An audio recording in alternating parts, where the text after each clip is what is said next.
Hi, this is Dave and DJ Boyke from Retirement Resources. And we want to talk to you a little bit about one of the major concerns that we're hearing every day in our office. It's, am I going to have enough money to last my entire retirement? Not am I going to be able to spend without any thought about it, but how am I going to be able to enjoy a financially safe and secure retirement? Isn't that really what most people want, DJ, that come in and talk to you and share this concern? I think most people have the idea of the thought of preservation and what we call efficient distribution of their assets, trying to make sure that they don't run out of money before that person runs out of life. And so we got to make sure that we have money all the way through our retirement.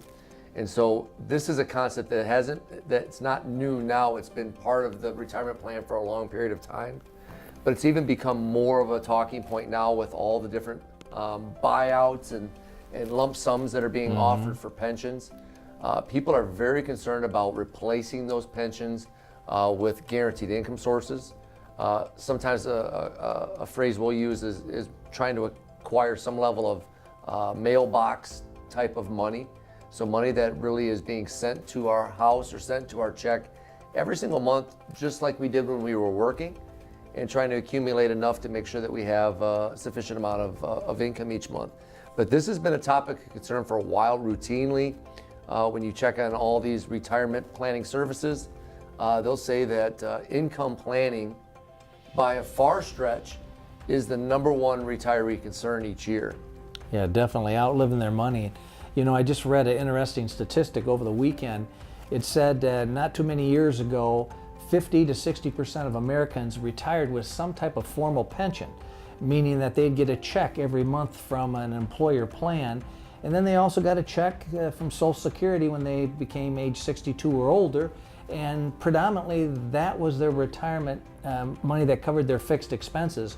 And then the money that they were able to set aside in IRAs or 401ks or down at the bank, we're able to allow them to have some frosting on the cake, so to speak, and enjoy some of the nicer things, cross off some things off their bucket list and travel and spend time with the grandkids or maybe golf or whatever. But it's all changed. Now statistically, less than 10% of the population is retiring with a formal pension. And those that are retiring with one, the employer wants them to buy out. They get the sheet and it's got 10 different choices on it. You know, they bring it into the office. They go, well, Dave, if I decide I want to just take this thing called a lump sum option, I get this big chunk of money. It just seems too good to be true. Do I really want to pass that up? Or do I want to take one of these different options, joint and survivor, joint and 50% advisor, survivor, or 10-year payout, or whatever it might be. So there's just a lot of questions and concerns. It's not as simple as it was 10, 15 years ago. Yeah, one of the very first lessons we learned in becoming a financial advisor was this concept of this three-legged stool going into retirement. You'd have a part of it, like Dad was saying, the Social Security element of the three-legged stool. You'd have the pension, and then you'd have the things that you've saved for retirement. And 16 years ago, when I started in the business, one of the ways that you would acquire that third leg from your investments was just utilizing some level of fixed interest. So fixed interest could have been CDs or guaranteed annuities or something that had some form of a formal guaranteed interest rate. We'll go back 16 years ago, we were looking at interest rates in the 5 to 7%. And higher even, yeah. Yeah, some people watching this video probably remember double digits as far as interest rates. How easy would it be in our culture today to have a pension, Social Security, and say 7 or 8% fixed interest? Well, we know that over the last 15 years, fixed interest has changed. You know, we're no longer getting 7, 8, 9, 10%. We're lucky if we can get 1, 2, or 3%. Right. Then you couple that with the fact that pensions are across the board being eliminated in lieu of these lump sums. With the market being, like we've mentioned in previous videos, with the market being at an all-time high, you know, those things it's kind of like a little bit of a perfect storm kind of brewing, where if the market were to drop and there's low interest rates and there's no more pensions, it's a little bit of a dangerous situation. So what people really need to realize is that we need to plan now for something that is going to be taking place in the future. And we can't just let the market, the individual day-to-day volatility of the market, dictate our monthly income needs, because that could really be a recipe for disaster. You know, DJ, that's a good point. And, you know, years ago, back in 2009, actually, DJ and I sat down and we wrote a book called High Tide, and it talked about this perfect storm coming. You know, we just went through 2008. We had lived through and been advisors through that glorious run up in the market from 2000 through 2007 when the market hit an all-time high, and happy days were here again. Then boom, 2008 hit, and it just shook some people that weren't properly positioned. They didn't have their money allocated in a way that would weather the bad times as well as the good. And now here we are, you know, 10 years later, and it looks like, again, could we be at that tipping point again?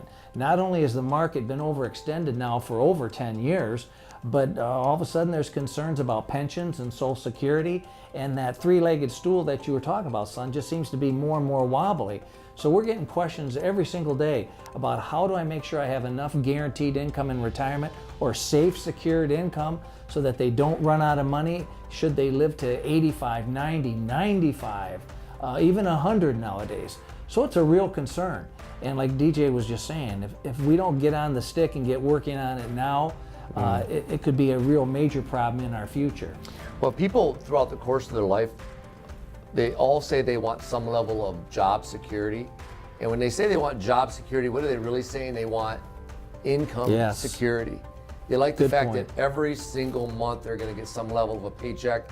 They can go out to pay their bills and get rid of their expenses and do the things in life that they want to do.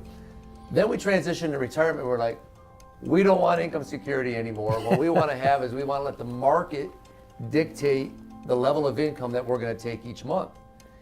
And the reality of that is it doesn't always work in our favor. So after a person gets into retirement for a few years, they start to realize the thing that they really miss the most is the income security. Yep. And so that's where we look at people's accounts, we look at people's portfolios and the things that they're trying to accomplish and say, how do we get them in a situation where they have a guarantee of monthly income and the security that they want on a regular basis? How do we get them there? And those are the things that Dad and I have been specializing in for years, helping people navigate through retirement to reach their income goals. And if you haven't done that yet to this point, now would be a really good time to consider it while the market's holding true.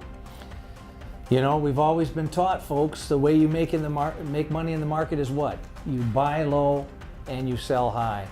Have the markets ever been higher? No. So the bottom line, the best time to be reallocating money, if that's what you need to do to safeguard your retirement, is when the market is high, not when it drops like it did in 2008. And there's a lot of folks that wish they could go back and play that game a little bit differently.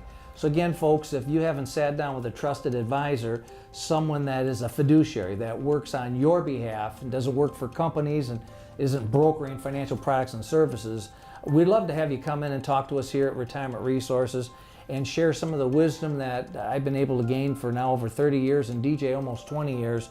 And we've been able to help a whole lot of people, and would love to be able to help you.